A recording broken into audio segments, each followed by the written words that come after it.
Greetings and welcome to Starkville, now part of the Athletic Baseball Show, where you'll find great baseball talk all week long and all season long.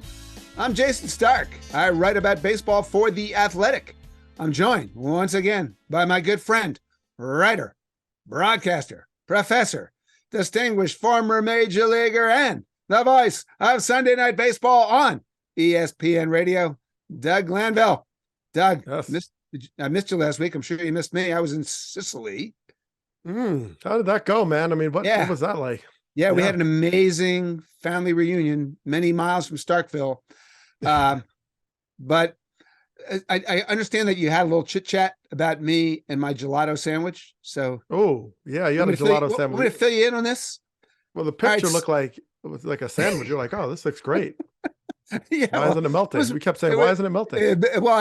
Look, it melted. We did the posing of the gelato sandwich photo right out of the freezer, because otherwise it would have been a mess.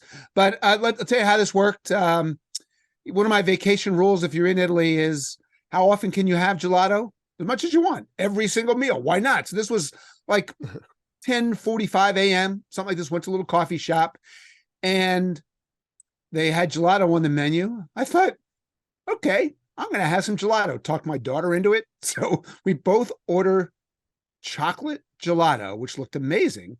And then the waiter says to us, would you like a brioche with it? So we looked at each other and said, why the heck not? So we didn't really know what that meant. All we know is a few minutes later, the gelato arrived actually in the middle of a brioche roll. And we looked at each other and thought, A, why the heck not? B, need to take some photos. Okay, so took a photo, and then next day, Tim McMaster checks in and says, hey, you got any pictures of you in Sicily that we can use? And I said, well, I just took a picture of myself eating a gelato sandwich. And so I sent that along. Little did I know we would be talking gelato sandwiches on Starkville. What do you think? A major advancement for humankind? Well, especially as we're trying to expand Starkville to different countries, Sicily, Romania. I'm feeling pretty good. We're going to announce a new zip code. I'm very excited about that. We are. But look, we have ice cream sandwiches, so it's not that strange, right? Gelato sandwich, not on Right. brioche. That's okay. Yeah. So why not? Sounds great. Usually I'll admit, like the actual cookie thing that the ice cream sandwich usually comes on, I prefer. I'll also admit I did not order any more gelato brioche. I did order a lot more gelato though. but anyway, it was a really wonderful, magical time. So thanks for holding down Starkville without me. That was cool. I know you introduced a little poetry into the show, something I can pretty much guarantee you'll never get from me. Right? How'd that happen?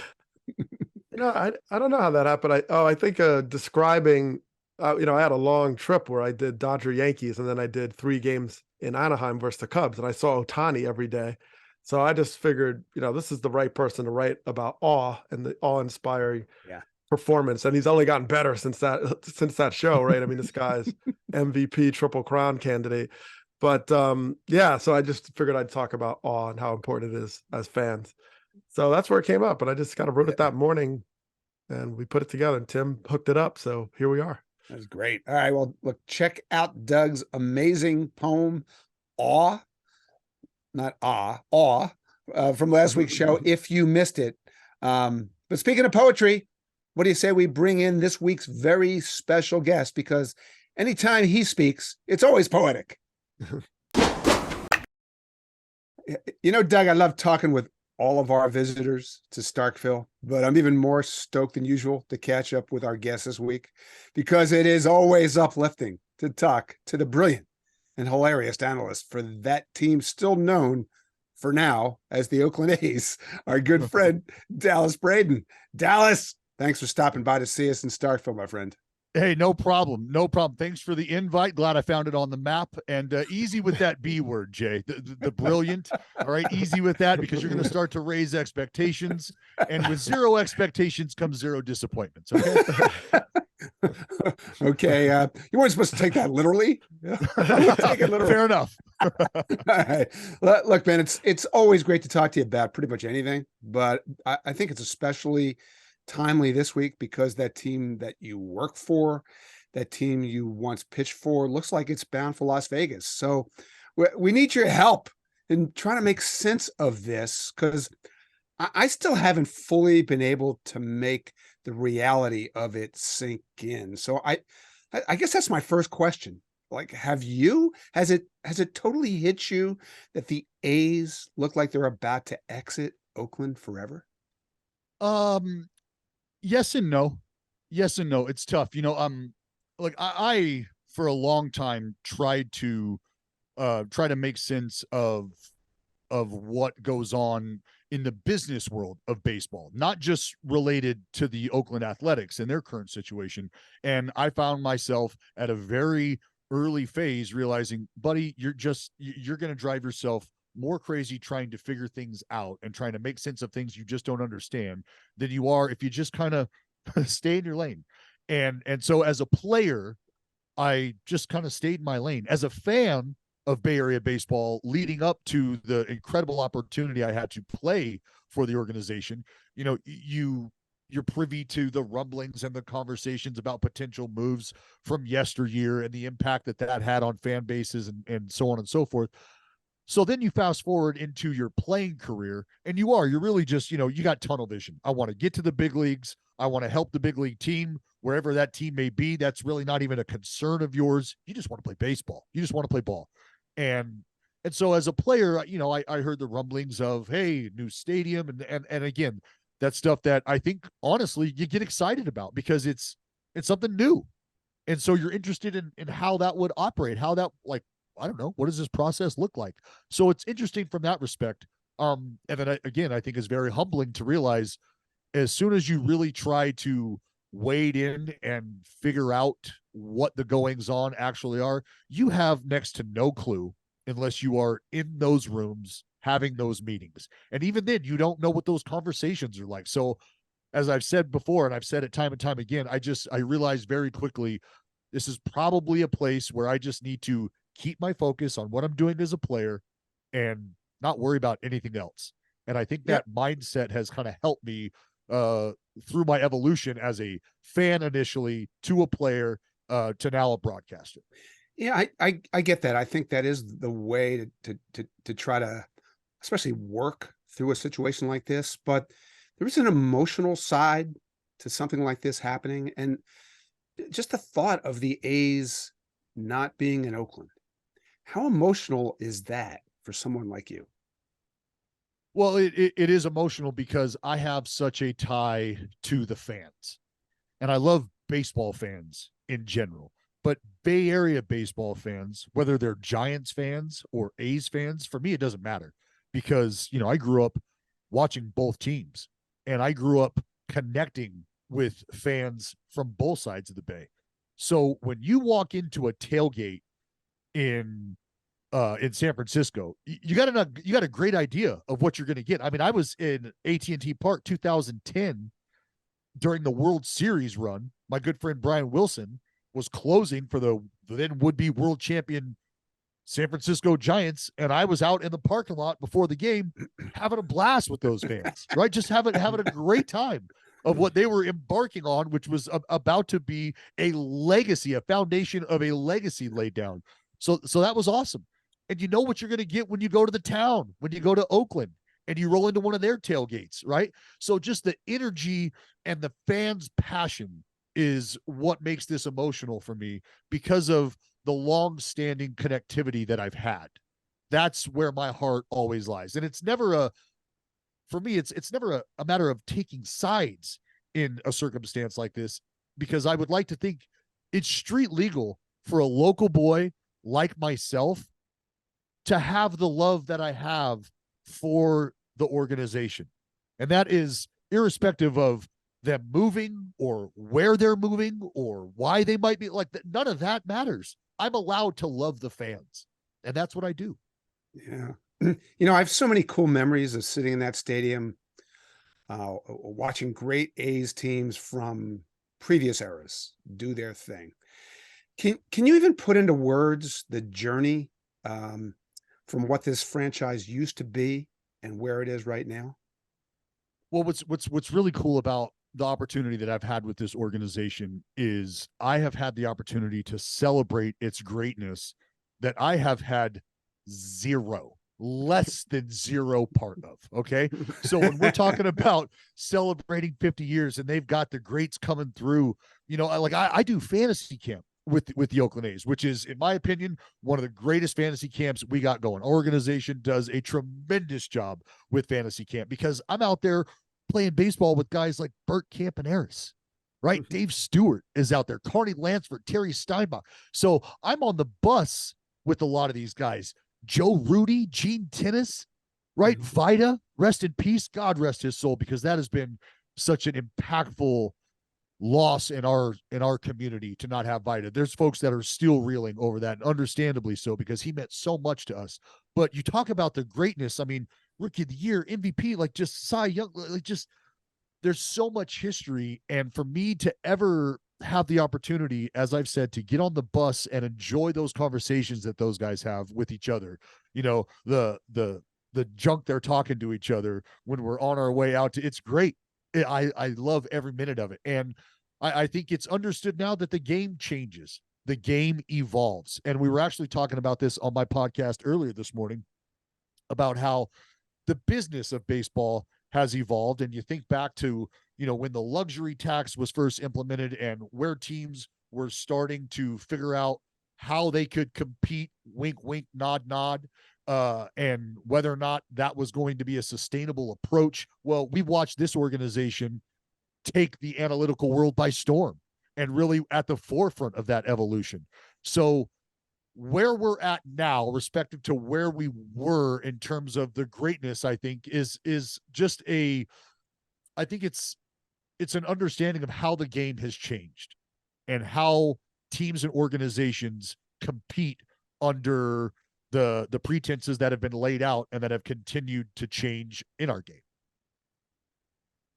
Yeah, so Dallas, I mean, what do you think is most overlooked about the Oakland A's relationship with the Bay Area community? I mean, it's easy to get in the narrative like, well, attendance isn't great, they're not coming out and supporting the team, and therefore they're just, not good fans, or they're not supportive fans. I mean, what do you think is most misunderstood about the true relationship between the fans and that organization? That's something to be really celebrated.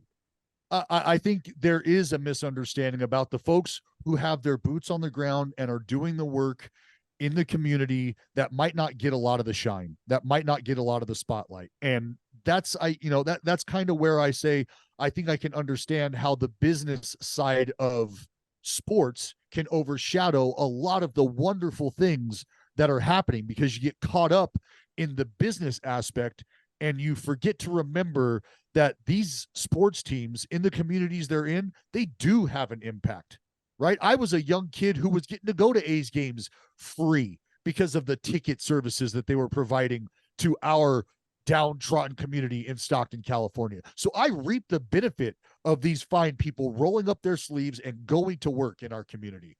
And that right there is, again, something that ties me to these fans, because they have appreciated what the organization has done. And that's why I can get how it's just such a difficult moment. It's one of the toughest things to ever try to have to process, I think, mentally as a fan. So I fully understand, fully get it. It's a really good segue to discuss something I think we have to discuss, and that is Rob Manfred's spin on this situation at the owners' meetings last week. I don't know about you guys. I'm not sure why the commissioner chose to say what he said, especially in the tone that he chose to say it. But now that he's done it, we get to analyze it. And if he's listening, I don't know why he would be, but he should know we're not going to come away saying, "Hey, Mr. Commissioner, great job with that." Okay. So first thing I want to ask you about is the commissioner saying there was never even a plan in Oakland. Mm-hmm. I'll read you the quote. He said, "They never got to a point where they had a plan to build a stadium at any site. Look, I know that you're not in charge, just like we're not in charge of building any ballparks at any site, but is that true? It seems to me that is not how I perceive this. Yeah, no, and Jay, that's where I would say I have no idea. I couldn't tell you one way or the other. And that's just me not being privy to the conversations, just like you guys are not privy to those conversations. But that's where I have learned, and I learned a long time ago, that what might be put out publicly might not be the entire picture. And it might be to create leverage in one spot or another when it comes to business negotiations. So I can't speak intelligently to that. And that's one of those things where, honestly, I think I'm glad that I can't, because, you know, I there's a reason I'm not in those rooms. There's a reason I'm not on that phone call or those phone calls. Who the hell am I? I'm just the guy who loves the game, loves our fans, loves our organization, and wants to talk about baseball. So when it comes to the nuance of who's saying what, where the negotiations are, what's in place, what I've tried to do as best of a job as I can to stay removed from that, so that I don't have any sort of these biases impacting my job, because I have an opinion about baseball and I have opinion about you know, my love for the franchise. But what's not necessary, what's unneeded, is my opinion on business tactics that I know next to nothing about. Because who am I helping there, right? I'm not helping our franchise if they're trying to get something done. I'm not helping a city if they're trying to get something done. I'm putting myself in a terrible spot by choosing a side there, especially being ignorant to the full scale of the conversation. So all I can do at best, Jay, is show up, tell you why you got to throw the 1-1 fastball in off the plate, and pray to God that you know, we're still playing baseball somewhere as an athletics franchise. Yeah, I'm sure that part will happen. All right, well, let's talk about the big quote. Okay, this is the one where the commissioner was asked about that reverse boycott that A's fans staged last Tuesday.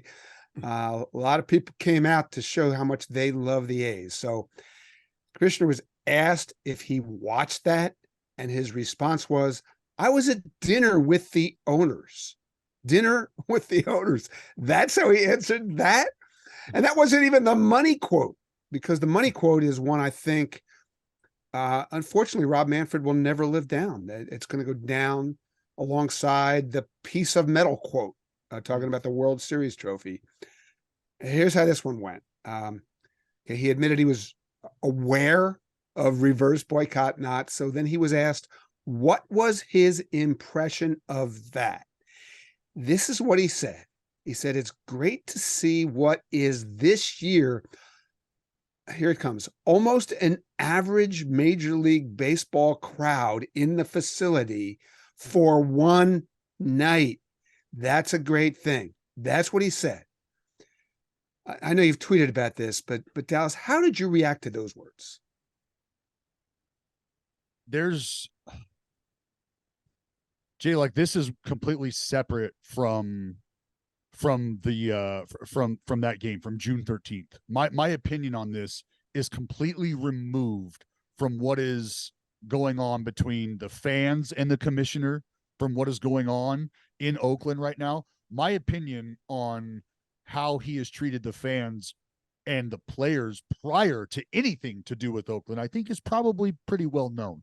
So to hear this, it was extremely disappointing. It was extremely disappointing, just because I would like to believe at the end of the day, this is an individual who cares as deeply, if not more so than anybody, about our game.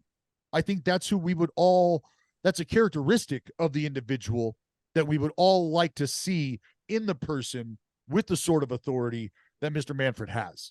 I think that's fair to say.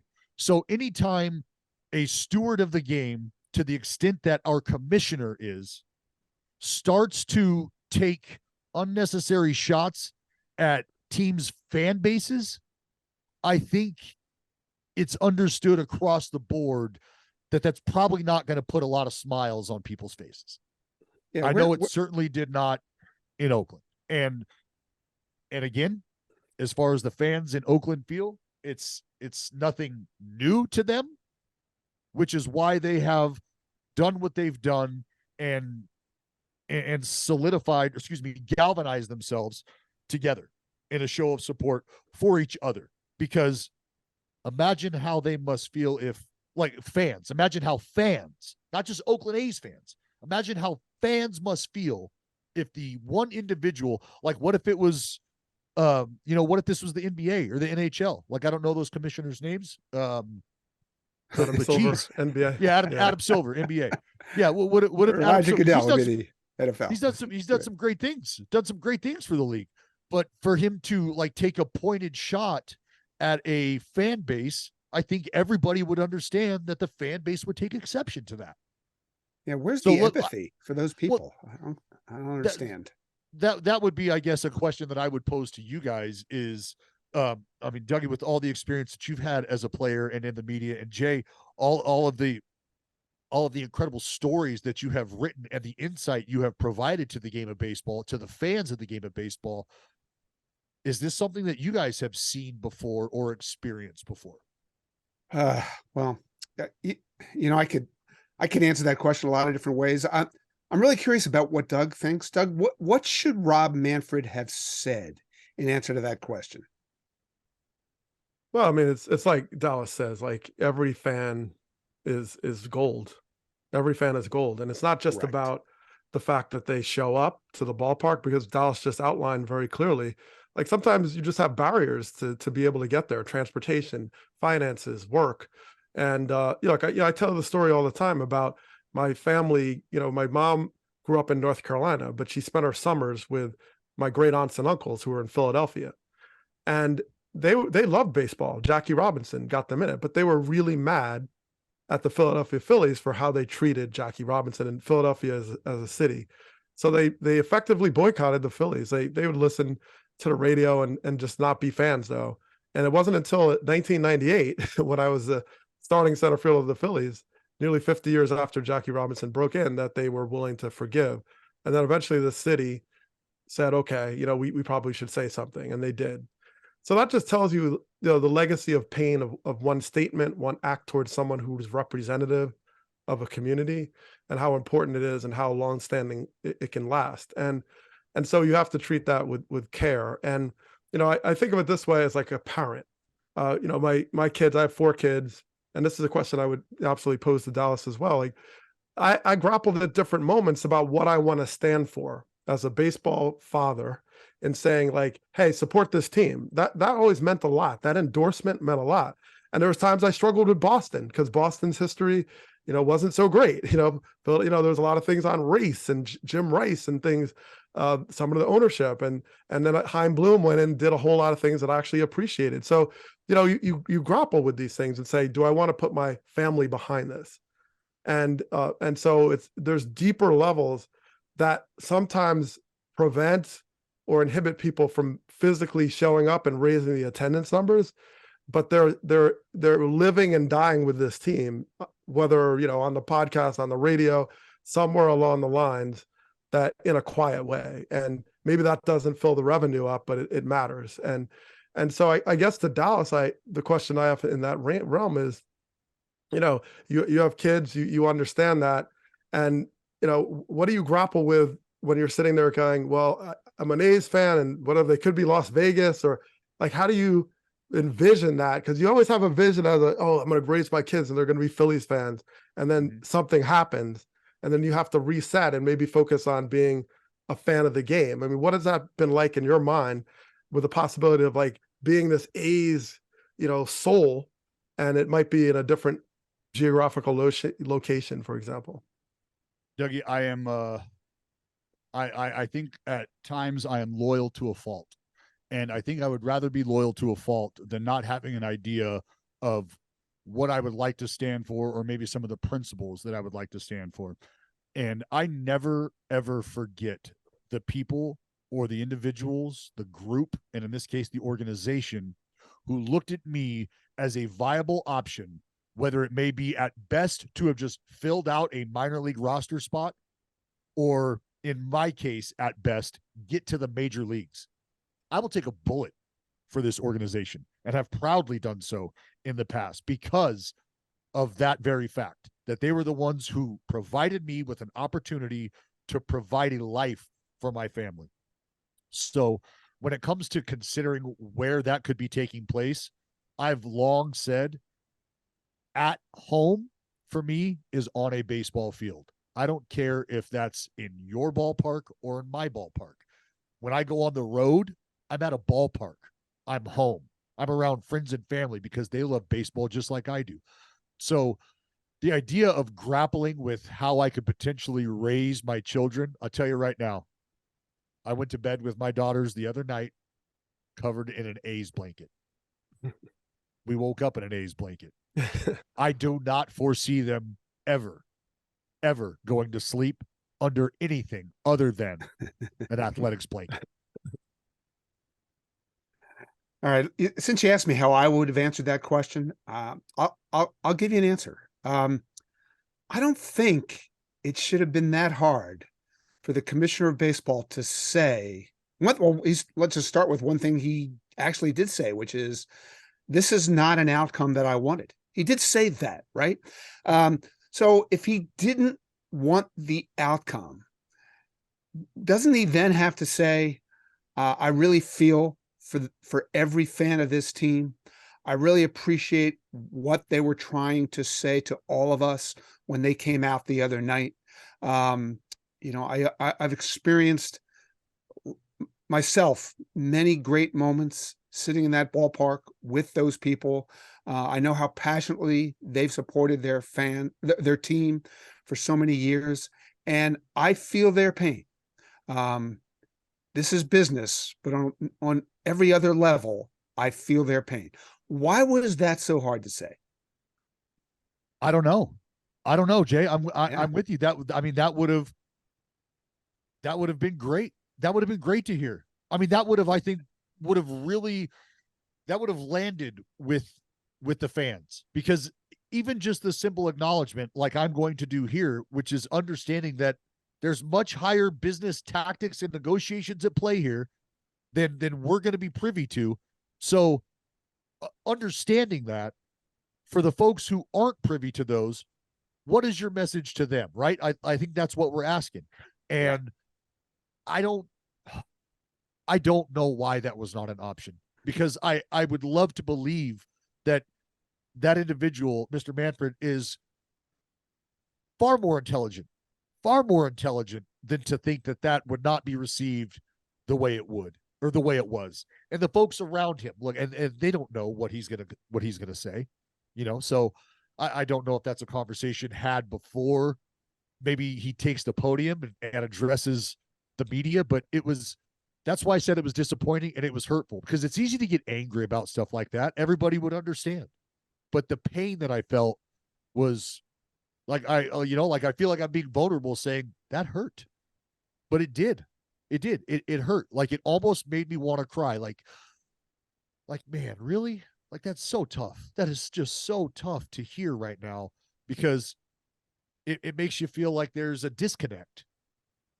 But again, I know. Like, what made him want to say that? I'm really grasping to understand that part. I've read Evan Drollick's great analysis of the commissioner and why he often reacts to questions like this, the way he reacted to that question. But his job is not just to be a commissioner for all 30 owners, even though those are the people that he works for. His job is to be a commissioner for all people who care about baseball. And even if you can't make everyone happy, you can understand the caring part. And I think that's just what the fans were looking for. Was just a little. That's it. Because I think fans look like the New York Mets. They've got an incredible fan base, a 7-line army. They do tremendous things for the community. They donate to the community fund. They do a lot of great stuff just to invigorate the trip to the ballpark, right? And so I couldn't imagine looking at those fans at any point in time and degrading their efforts to grow the game as a fan base. Like, these are people who are willingly spending their money to come to the ballpark and then collectively raising efforts to raise more capital to donate to an organization so that they can continue to make an impact in the community. That's who fans are. That's who fans are. Why would I ever want to fire an arrow at a group of those people? And I think that's where everybody is just kind of scratching their head. Like, look, we get it. If things have been frustrating in terms of, the business side of things, and again, that's understandable. That's why that guy makes the money he makes, is because those are very tough decisions. Those are very difficult conversations to have. Of course. I totally understand, but damn, man, it cut deep. It did. Yeah. Well, and so Dallas, I mean, I know like now you've seen this perspective. You mentioned these sort of three phases, right? Fan growing up, playing ball, and the media side.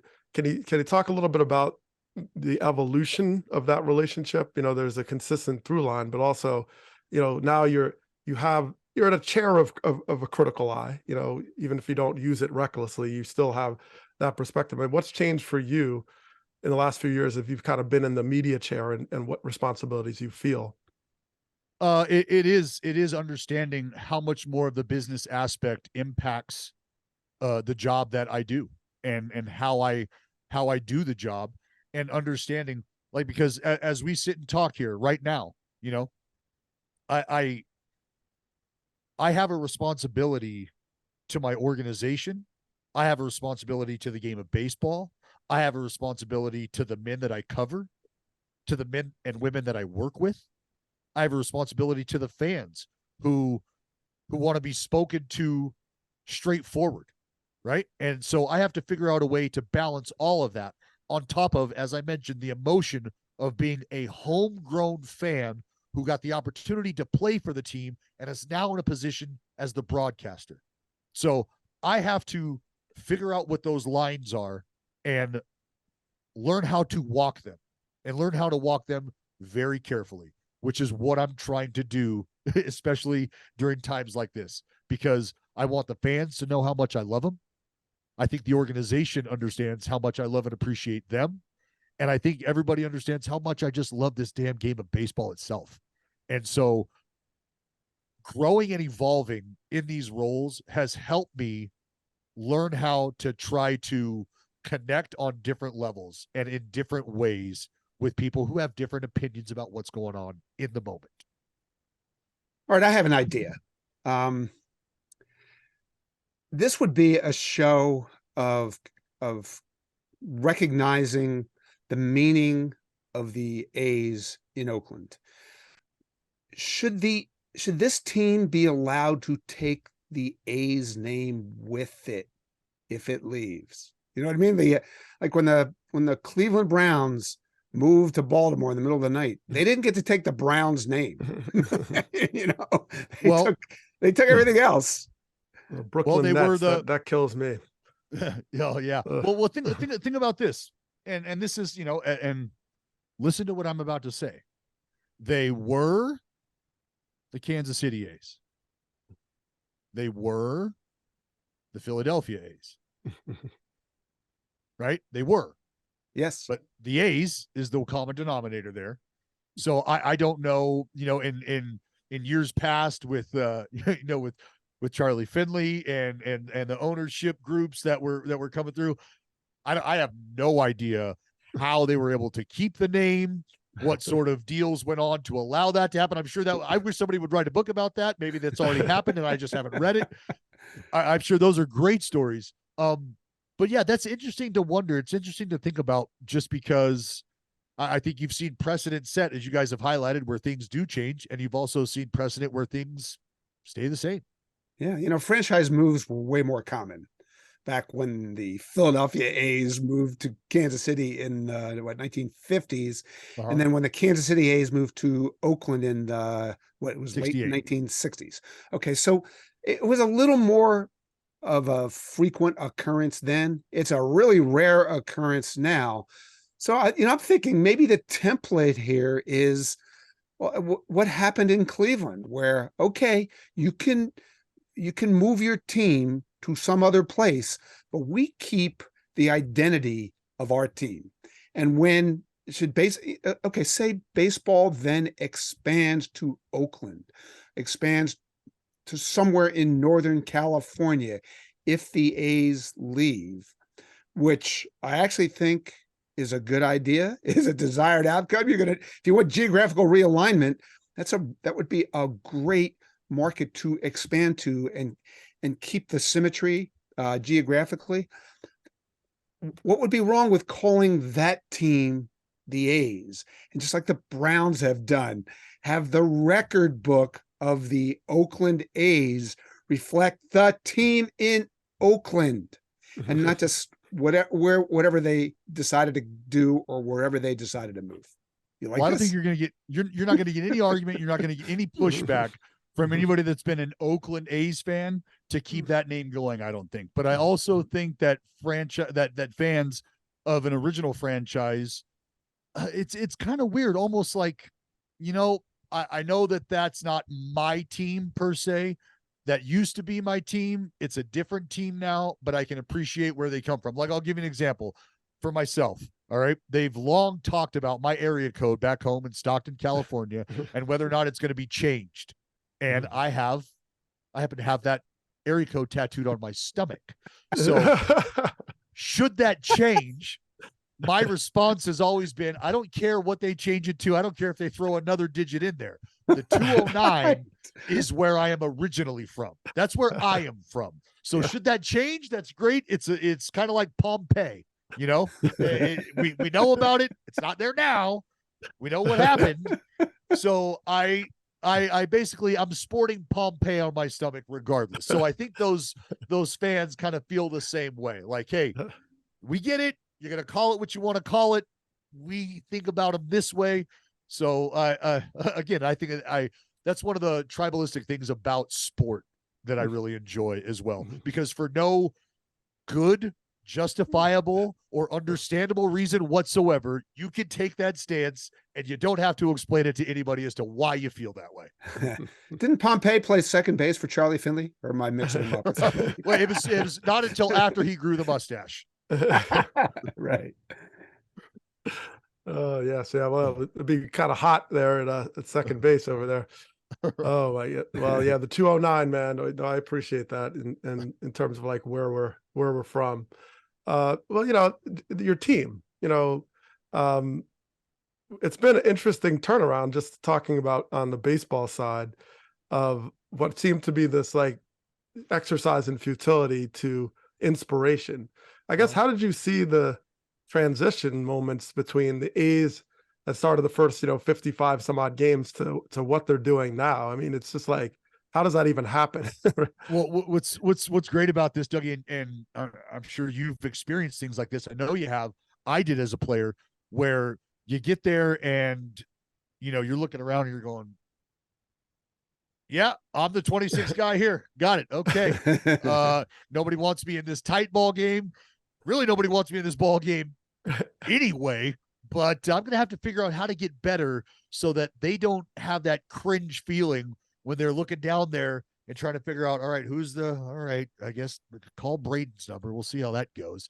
So you're trying to get better each and every day. And it's tougher, I think, when you have an entire group of guys who are sort of in that same boat for one reason or another. And we have a lot of young guys who have been trying to figure out who they are at the big league level. They've been afforded that opportunity, which is incredible, because that's not the case everywhere. There's a lot of folks who have deserved an opportunity and just never got there by virtue of being blocked by talent ahead of them, that they were never going to move off of a spot. So to learn at this level is a reward in itself, or excuse me, is a prize in itself. And you want to reward that by putting the work in every day to continue to earn those opportunities. And that is what this group has done. I talked about Matt Chapman, Matt Olson, Chad Pinder, Mark Canha, these kind of guys coming up. I mean, Canha was Rule 5, but they all sort of got better together at the same time at the big league level. And that turned into postseason teams. And what we're seeing right now, what I'm experiencing, is sure, maybe a bit slower of that incremental growth, but that's exactly what it is it's the incremental growth necessary, and these young guys figuring out who they are at this level and it's paired with some veterans who have earned the opportunity to be everyday players, are figuring out what that's like for the first time. They're struggling too, and they're figuring out how to make the adjustments, maybe while shouldering responsibility that they've never had to shoulder. So it's really an entire room of people who are trying to grow and figure out who they are all together at the big league level at the same time. That's not easily done. You don't see it a lot. But, I mean, for you to put together a nice 7-game run like they did, especially and they ended up playing the Rays the way they did, split the series after the way things went at the beginning of the season against the Rays. I mean, those guys on the field to tell you, that first series against Tampa, don't think they should have even been allowed on the baseball field. We kind of joked about that. We are completely different today. Completely different. And I've been able to witness that day in, day out grind take place. And you just watch guys' footwork get a little better on the ladder. You just watch guys start to crisp things up a little more in their side work. The data, the feedback, the numbers, they're just starting to look a little bit better. And now you're watching it play out to the tune of a guy like JP Sears, who has really hit his stride, started implementing the changeup a little more, and now you're watching the trust factor grow. You're watching him start to walk around with a little more air in his chest out there, and you're seeing it happen. So it might not be big and bright and hit you over the head by virtue of wins and losses, but each and every day I'm watching their meter just get 1% fuller each and every day. All right, I can't let this go without reflecting on this on another level, which is how amazing baseball is. Okay, Oh. This team had been on pace to finish nearly 100 games under 500, and then won 7 games in a row. Every one of them against teams that were in first place when those series started. And look, Dallas, you, Doug, and I share our amazement over the stuff that happens in baseball that you can't possibly see coming. But tell me, anybody could have seen that winning streak coming. Let me tell you who saw it coming. Really? A fella by the name of Jayson Peterson. Oh, all right. Because before we even got to Pittsburgh, I go in the cage. And big shout out, big thank you to Chris Crone, Tommy Everidge, our hitting coaches. You know, I've got a lot of liberty in the clubhouse, and so I just still to this day I do what I did as a player. I'll go sit down in the cage and I'll just watch. I listen to the conversations they're having. Sometimes they'll ask me, you know, what it's like to throw 84 and what I'm trying to do with a terrible fastball. So whether or not they want to sit slider on a guy or what. So I help. I try to help however I can. But I was just watching Jayson. I was watching him in the cage, and I watched him out during BP. And I kind of went up to him and I just went, kind of sniffed on him a little bit. And I just kind of stood back and looked at him. I said, brother, let me tell you, you just look different right now. You just smell different right now. There's something different. And he just looked at me and he goes, it's coming. It's coming right now. It is coming. He said, my outs are hard. I'm seeing the ball, but all the boys right now, all the boys, we feel like there's something coming. 3 days later, we roll into Pittsburgh, drop 1, end up taking 2 out of 3, roll into Milwaukee, sweep them boys, come back home, tack on 2 against the Tampa Bay Rays. But it started in Pittsburgh. Jayson Peterson goes 5 for 5, right? This is just a few days after this conversation. 5 for 5, first multi-homer game of his career. And I went down there and looked at him, and he went like this. You smell that? I told you. And I was like, yes, you did. Yes, you did, brother. Yes, you did. So just to speak to the acknowledgement of the work that's being put in as well. Because Jayson Peterson, one of those guys that I mentioned, earned the opportunity to be this guy that can shoulder the everyday responsibility, struggled out of the gate, and has done a fantastic job of being what I call the lighthouse in the clubhouse. When the storm gets thick and you're just not sure what direction to head, you got to look somewhere. You got to look to somebody to tell you what we got to do, where we got to go. How do we do this? And Jace has continued to be that beam of light that has circulated throughout the clubhouse and showed folks, this is how we go. When it's not good, this is how we go. When it's good, this is how we go. You know, we've been talking about our A's memories, our Coliseum memories. There's one I have to bring up, okay? Because the Coliseum is where you and your favorite Fox baseball analyst, Mr. Alex Rodriguez, truly bonded, I think. Yes. Okay. Of course. And I want to have you tell this story because it's so good, but let's just listen to how it sounded in the moment. And then you can tell us what really happened that day. All right. There was a little bit of an incident at the end of the top half of the inning, and it involved Alex Rodriguez and the pitcher, Dallas Braden of the A's. And we're not sure what it's all about, but Braden was definitely upset with Alex. Braden was definitely upset with Alex, huh? What could possibly have gotten you so upset? That you said some stuff that lives on in Dallas Braden annals, right? Yeah, man, gee, I'm having a hard time, but you know Yeah, what? what was Now the that quote again? Jeez, so hard to recall. Now that I think about it, Alex was on first. Robbie Cano was up. Robbie Cano fouled the ball off down the third base line. A-Rod was trying to go first to third, hustling per usual, right? Sure. So he gets over to third base, foul ball. So he's got to make his way back over to first base.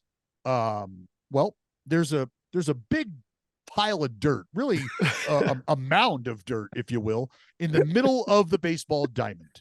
And there's a pitching plate that is placed squarely on top of that mound of dirt, the pitcher's mound, as I think we would call it, pitcher's mound.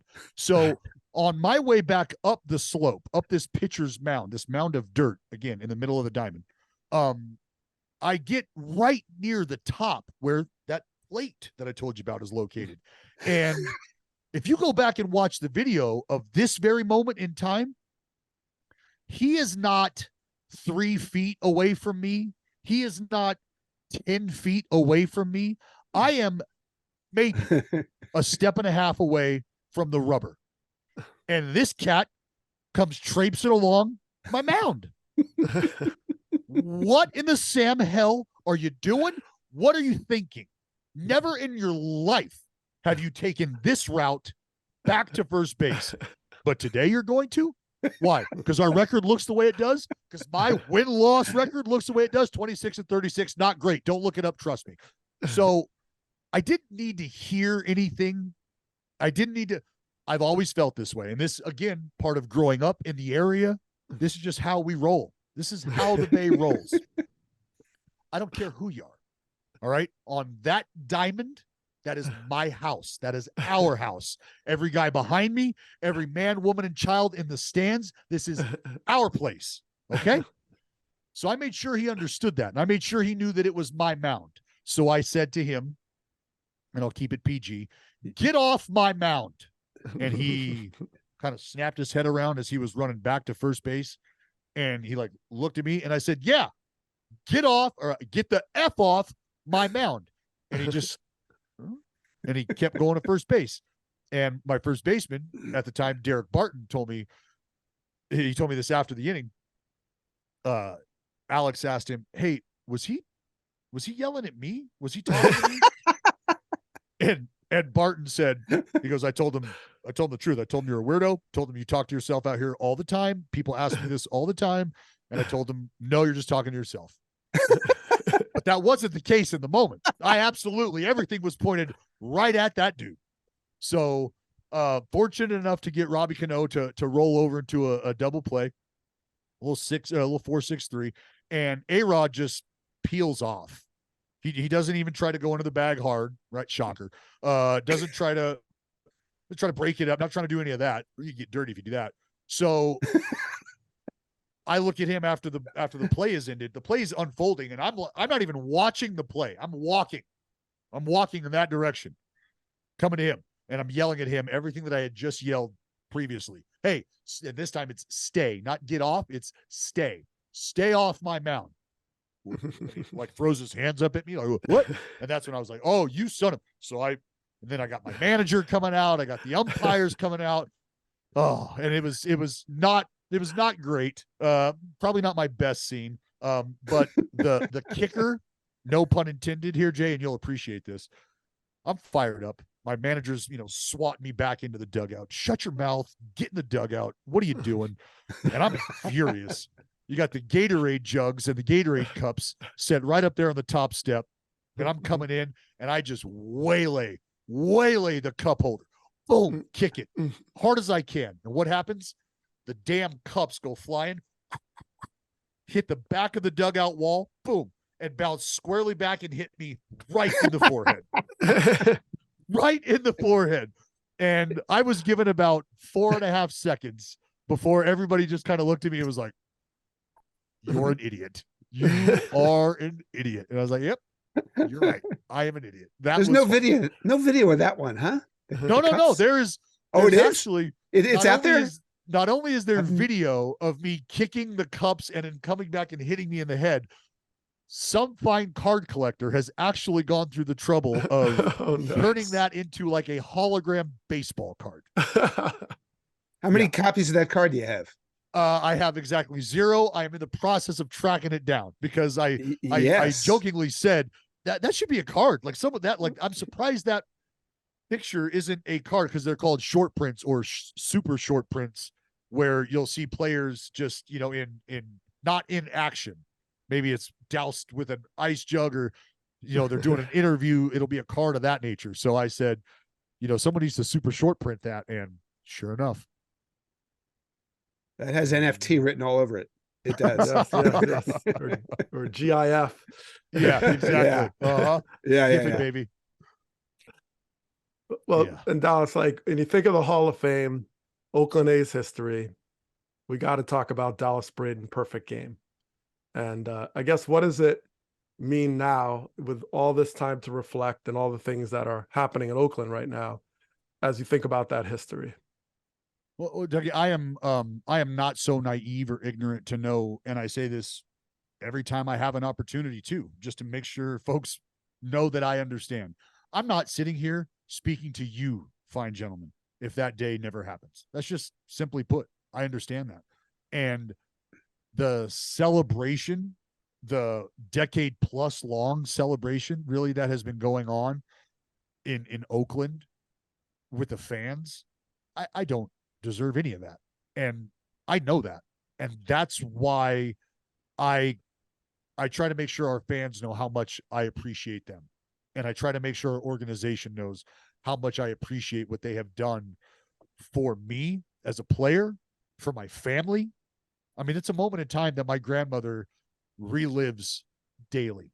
And you love your mom, you love your dad, you love your grandparents, you love your family. So when you see a smile put on their face because of something you were able to achieve, but really the sustainability factor brought to you in part by the organization and the fan base, that's something I will never, ever forget. And I will never, ever quit being thankful for, because, I mean, they've blasted my ugly mug up on one of the concourse walls where people can go and take a picture with that looking, and so I just to walk by that and see that, and people will send me pictures of their kids with a picture of it when they sent me a picture of them and I together so many years ago, and they're bringing things full circle.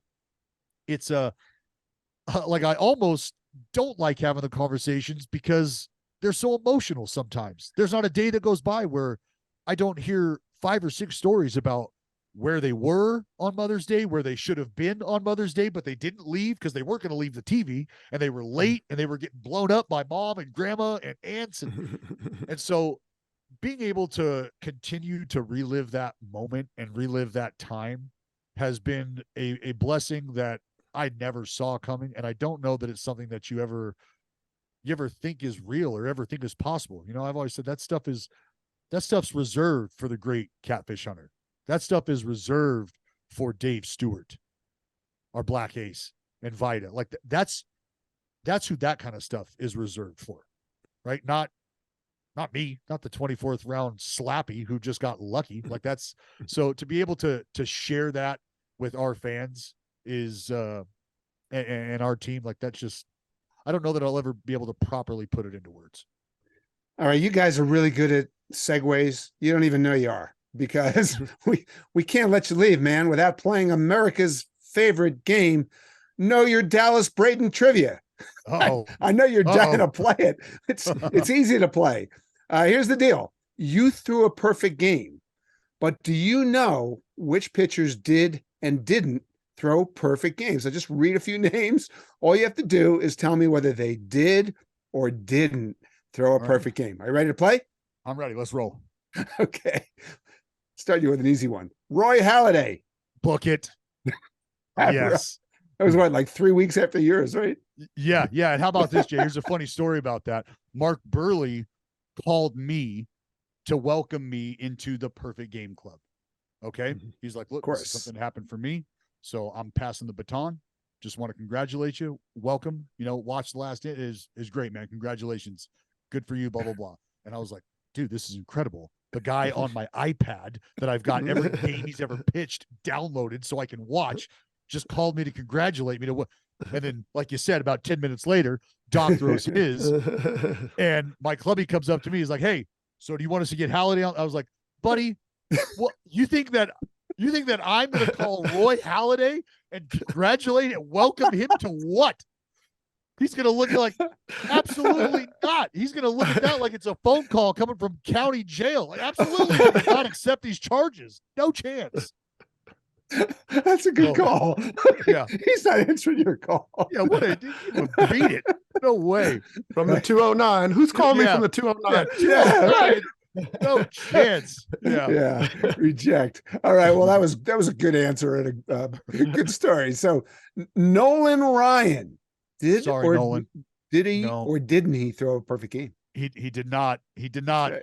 He got 7 of them other things, though, Jay. He got 7. Yeah.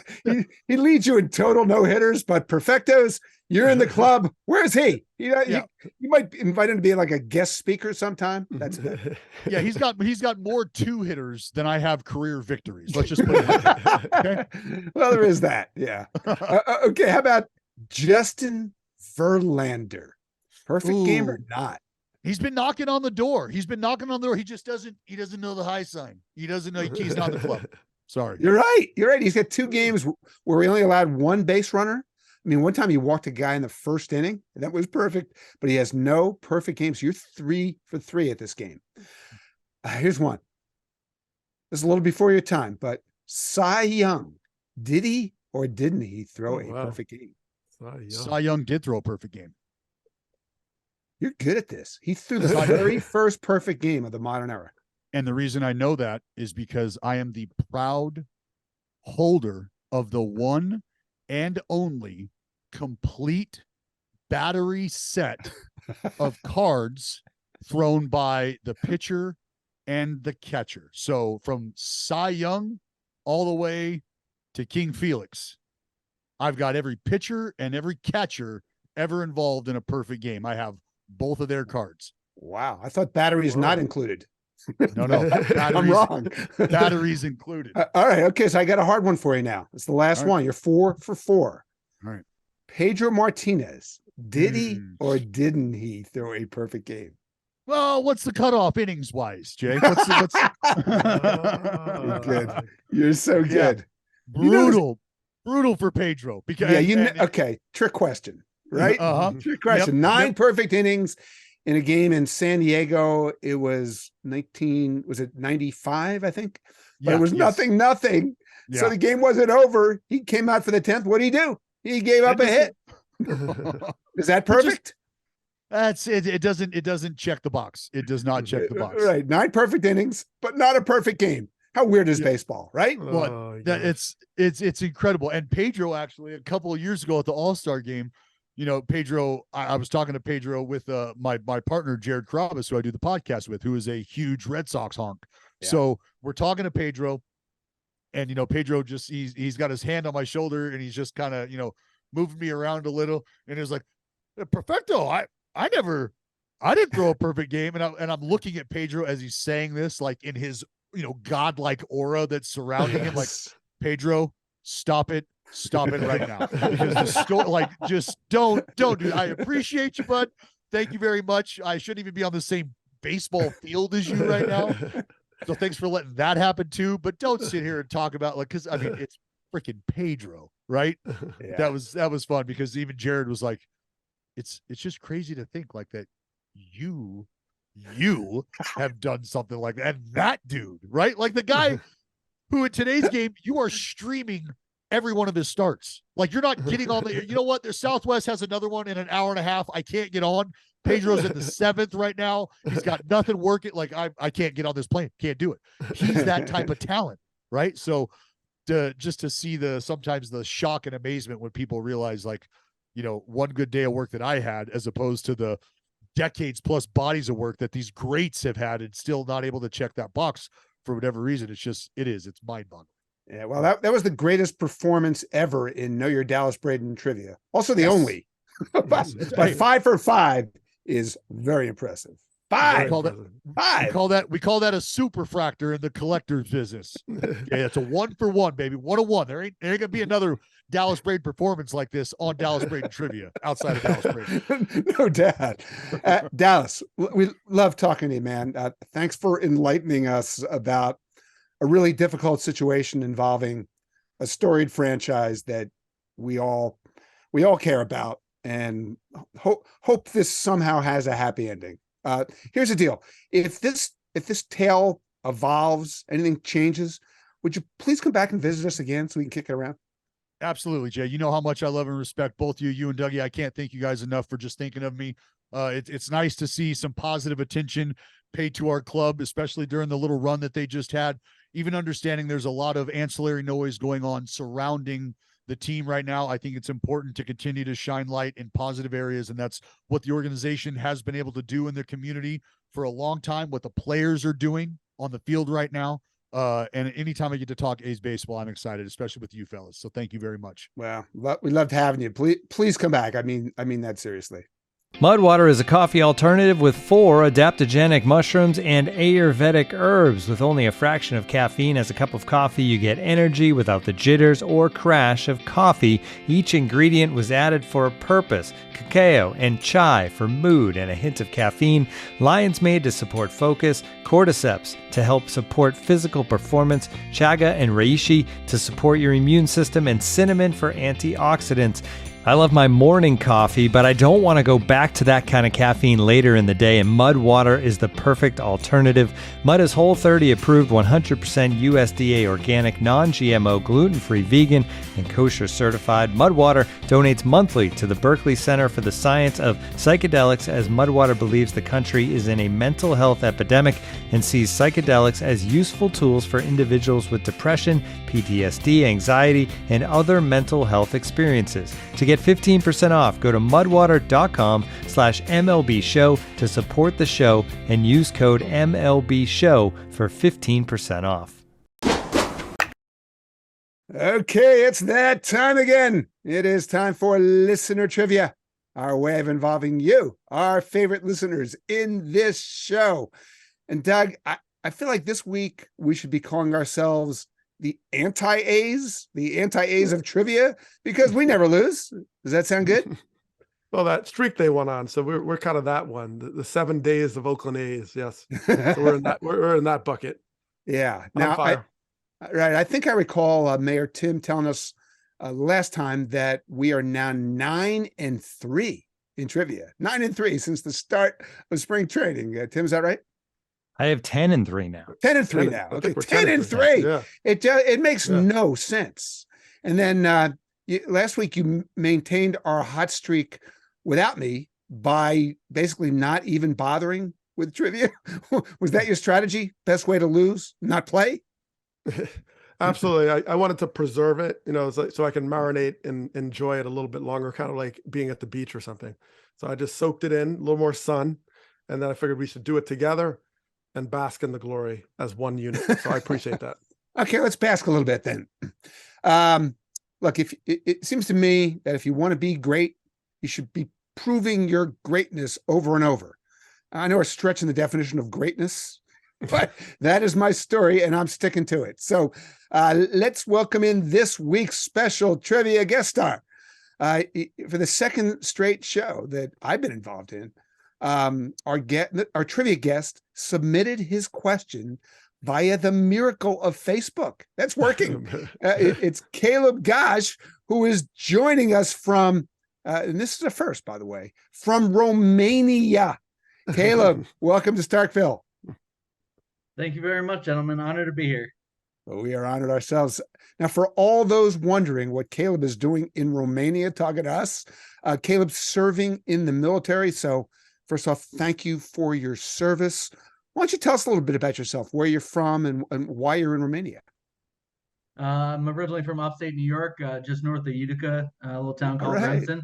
Yeah. Stationed back up there in Fort Drum, New York, with the 10th Mountain Division, and we got sent over here to Romania, and I'm stationed over here and presently working with our allies over in Europe.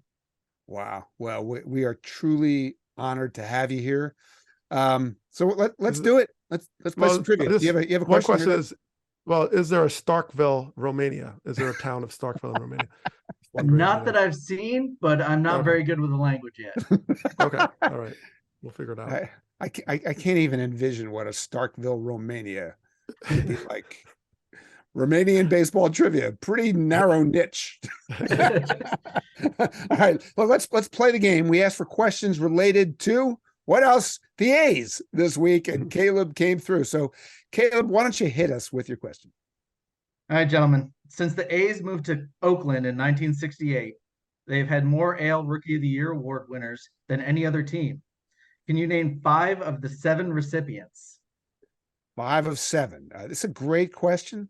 You should know you're treading delicately across the Glanville line. Doug has decreed no questions with more than 3 answers.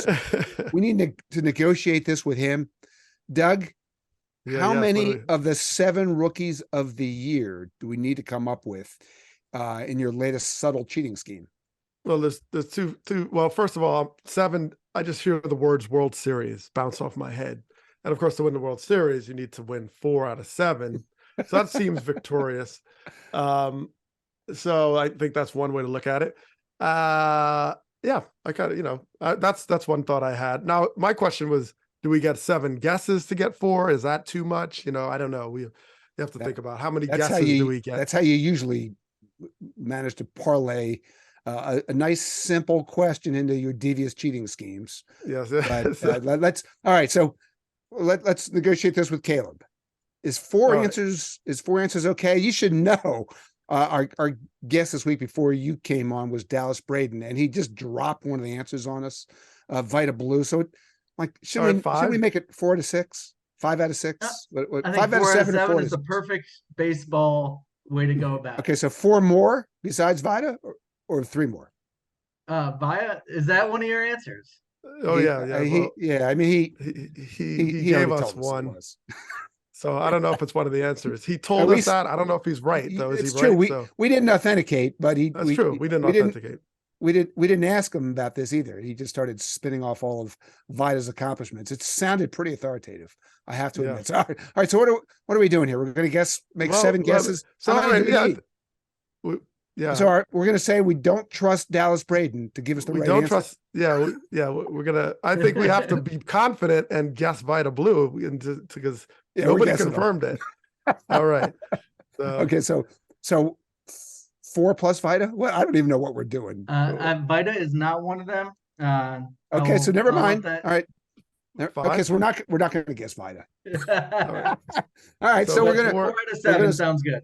Okay, we're going to say 4 out of 7. We're going to get 7. We have to get 4. Okay. I think, you know what? I think we can do this. We can.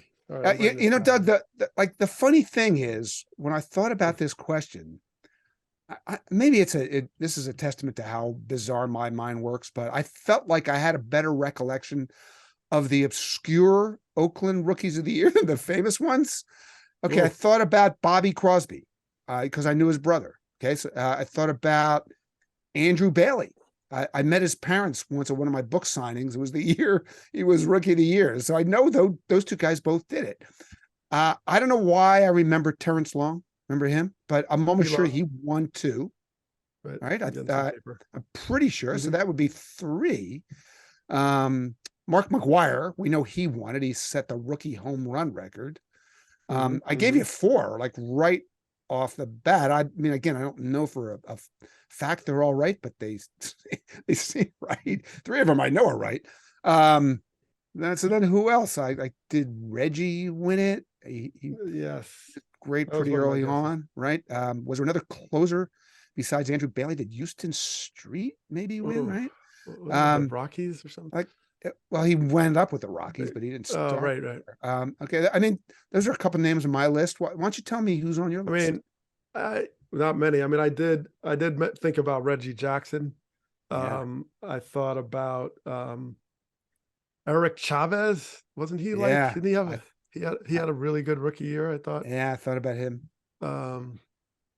There's I'm trying to think like recent, like who was really did any of those pitchers win? We got all this hype about Zito and Hudson Mulder, Zito. Yeah, any of those guys. I was like, I don't know if they won. Seemed like they could have. They were all really good. Yeah. Isringhausen and all those cats.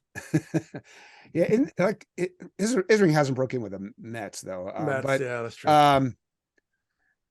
It's like it's funny. It's really hard to remember who won the Rookie of the Year award. So I'm glad we have a lot to choose from. Well, I think the thing that's tough about this is the A's developing these guys, and then they might have moved on, and you kind of don't associate them as much, and they might have they're gone. You're like, oh, wait a minute, he only played 2 years in Oakland, kind of thing. McGuire. All right, so we decided we're allowed to guess 7 though, right? Any catchers? All right, so I got no. Terry Steinbach came close, but no catchers. Yeah, all right. You don't have to tell us yet, Caleb. We need to thrash around a little bit more. But we're thrashing. I do think we should guess. Like we don't need to make this an hour long. Since we're guessing guesses, 12 I added whatever we're doing. I think Reggie came up as a A, right? Or was he an Angel or something? No, he came up with A's. Yeah, so I added Jackson and Chavez. All right. I'm just thinking, is there a pitcher? Miguel Tejada, where did he come up? Baltimore? No, he came up with Oakland. I don't think he was Rookie of the Year though. Like if I were, I think like if I were going to guess, I'd guess McGuire, Bailey, Crosby, Long. You want to guess Reggie and Chavez? I'd make Houston Street the 7th. Okay, let's do it. Want to do that? Okay, so those are our 7 guesses. Try to get 4 out of 7. I don't know if this is fair, but how do we do there, Caleb? So you won it in a 7-game series. We did. We won the 7 games. You got 4 out of 7. Okay. Oh my goodness. Which 4 did we get? So you got McGuire 87, Bobby Crosby in 04. Yep. Houston Street in 05, and Andrew Bailey in 09. How about it? Oh wow. But Terrence Long didn't win, huh? He did not. And Reggie came up as a Kansas City A. So. Yeah, good point. That's right. Very tricky. Okay, so how about that though, Glanville? Who missing, like Bert Campaneris or something? Yeah, who are the others? Jose Canseco in 86. I had him written down. We never talked about him though, right? Yeah. Walt Weiss in 88. Walt Weiss. That's right. Yeah. How we forget Walt? I talk to him all the time. And the final one, Ben Grieve. Oh, right. 98. Yeah. So 3 guys we never even mentioned, but sounds like we got it right somehow or other. You did. You won. You came back from. We won all 7. Yeah, we never get them wrong. The thing is, like, is this all because of your latest subtle cheating scheme, Doug? Is it like? Do you think it's time we have to address your nefarious behavior? Well, I think it's molded into something reasonable, because in the past we would have both guessed 7 different guesses, and we would have had 14 guesses. It's still bad. It's just bad to be able to guess that many. It's like, well, so many people though. It's like could you imagine trying to guess 7 of those guys? We had no chance. It's too many. 7? It's true. Whatever. We're going to take the win, okay? And as you know, whether we get the questions right or wrong, even though we never actually get them wrong now, we then turn the quality of segment meter way up, because this is the time we bring in the mayor of Starkville, Tim McMaster, to play just some great play-by-play clip involving this week's answer. Tim, you got a lot of fun choices this week. Just curious what you got for us. I don't feel great about you guys getting credit for this one. Don't. I'm not gonna lie. It was never on board with the 4 out of 7. If there was an asterisk to add, we talked about this a few weeks ago. The asterisk on the sign at Starkville, it's getting bigger. Yeah, like what was that movie Quiz Show? You had a cheating scandal. Like we're definitely treading down that line right now. You Anyway. did get this guy right though, Mark McGwire. I picked McGwire because he actually had a historic rookie season. He hit the rookie record for home runs back in 1987. Here you go, number 39. And that one may be it, way back, and there's your record. Mark McGwire puts the A's in front with his major league rookie record 39th home run. He ended up hitting 49 for the season, which stood until Aaron Judge broke it with 50. Yes, sir. He was quite a force back then. Listen to the roar of that crowd in that Oakland Coliseum. That actually happened. And then Pete Alonso, right? What did he? Yeah, he also broke it, right? He broke that. Okay. Yeah, they did. Okay, so the record didn't stand forever. That's irrelevant. Yes. Our record stands 12-3 to 11-3 since the start of spring training. Now you're adding numbers to it. Yeah, 11-3. That's another Glanville cheating scheme. 2 for 1. We got 2. All right. Hey, Caleb, well done. And thank you so much for joining us all the way from Romania. And thanks again for serving. It has been fantastic to have you here. Please come back again sometime. Thank you, gentlemen. It was an honor. Thanks, Caleb. Appreciate it. We loved it. Great question. Really good. Thank you. Thank you. Okay, so if you're listening to this, you should know you too can be part of these trivia segments, just like Caleb Gosh. We'll tell you how in just a few minutes. Doug, I've missed these strange but true segments. I actually offered this week to tell an entertaining, strange but true tale of my time wandering the incredibly narrow streets of Sicily. But fortunately for everyone listening, we're going to stick to baseball, okay? Because I think we had a strange but true old-timer last Friday at Dodger Stadium.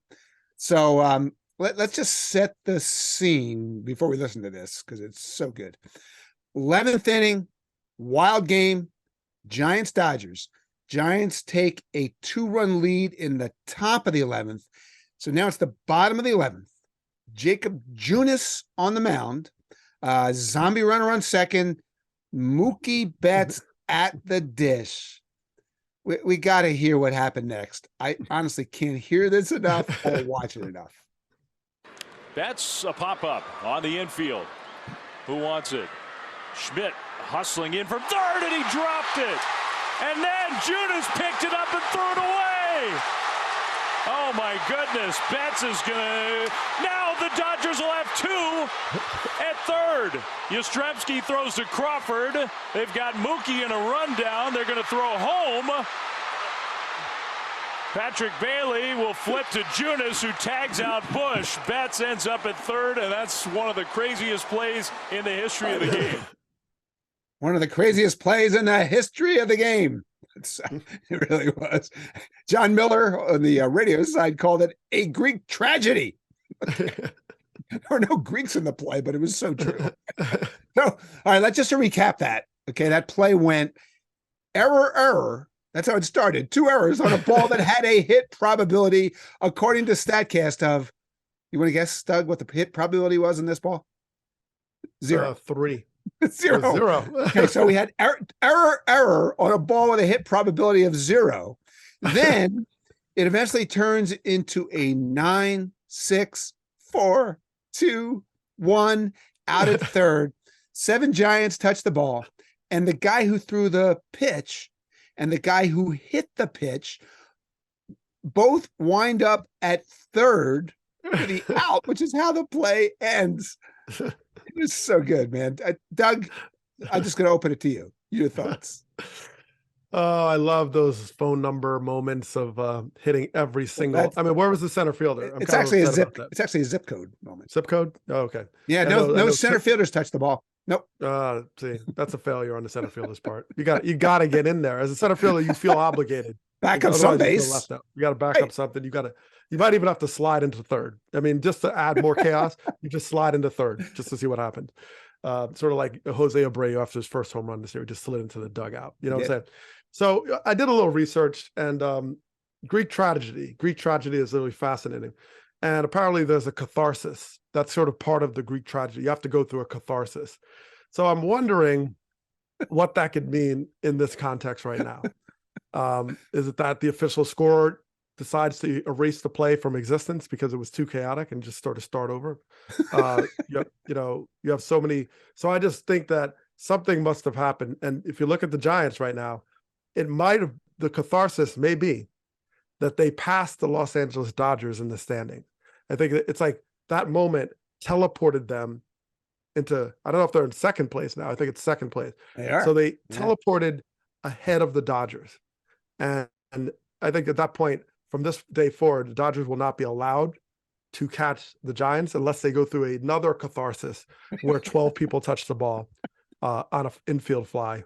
So that's what I'm thinking. It's right in the Greek tragedy. And apparently some of the legends of Greek tragedy we know so well is Euripides, for example.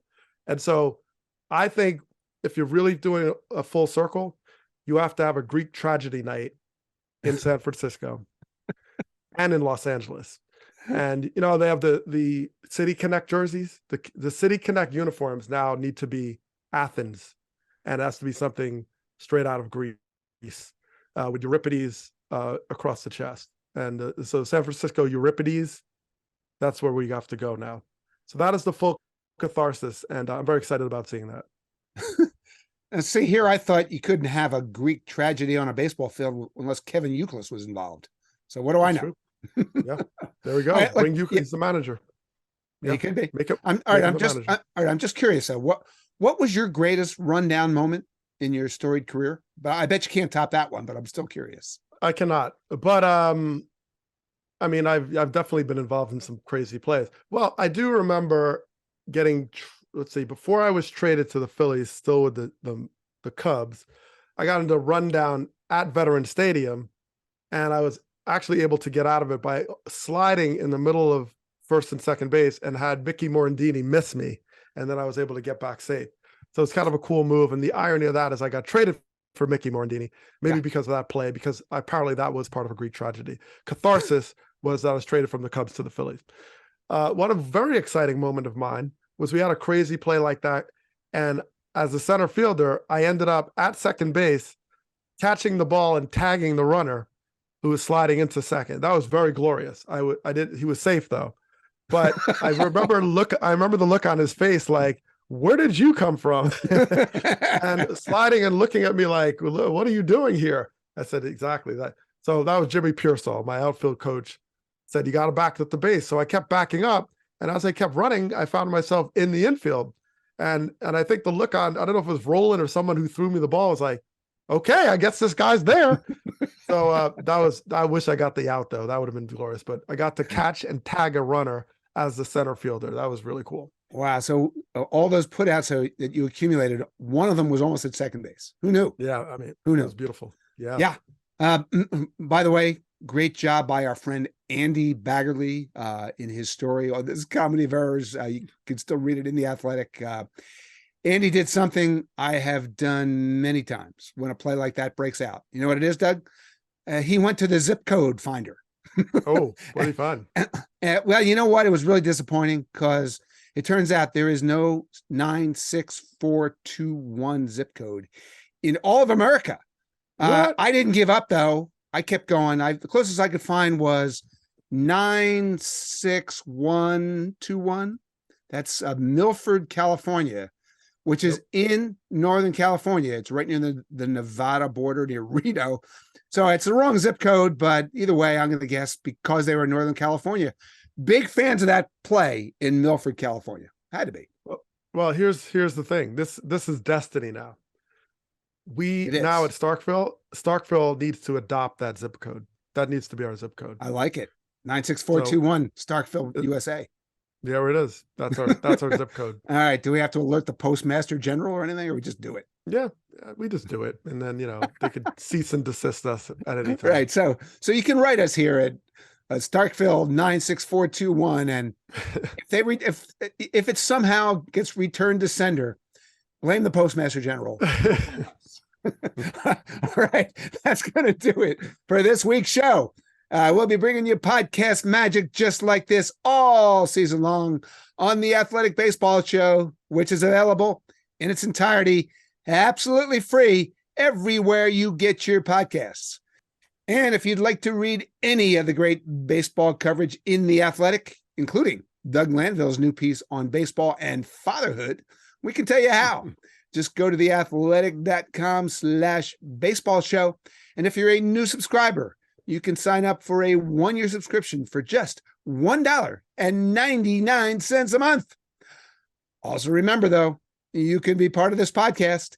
Every show, we pick some fun listener trivia question, and then that lucky listener gets to join us right here and prove once again there is almost no baseball trivia question we can't get wrong. Can I still say that since we get them all right now?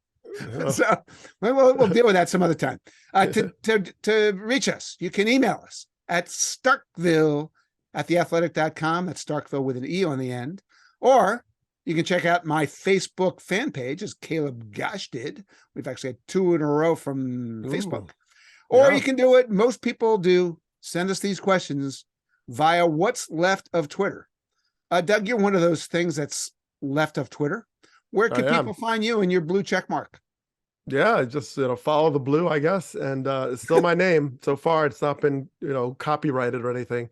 At Doug Glanville, DougGlanville, right there. Hit me. Yeah, don't literally hit them. Just send them a trivia question, or you can send it to me at Jayson ST. That's Jason with a Y, ST. Remember to hashtag your Twitter questions. Hashtag StarkvilleQS. All right, Doug. Thanks for playing. Thanks to Dallas Braden for visiting us. Thanks to Caleb Gosh for the great trivia question all the way from Romania. Thanks to the mayor of Starkville, Tim McMaster, for producing us and putting up with us, which is getting harder than ever. And thanks to you all for listening. Doug and I will see you next week on Starkville. We almost had it. Almost. Yeah, we had the on was good. The Starkville was there like a little delay, tape delay on the signal there? What happened? Yeah, it had to be delayed. Doug nailed it last week when he was by himself. Yeah, I did it. I crushed it. Yes. Yeah, I bet he did.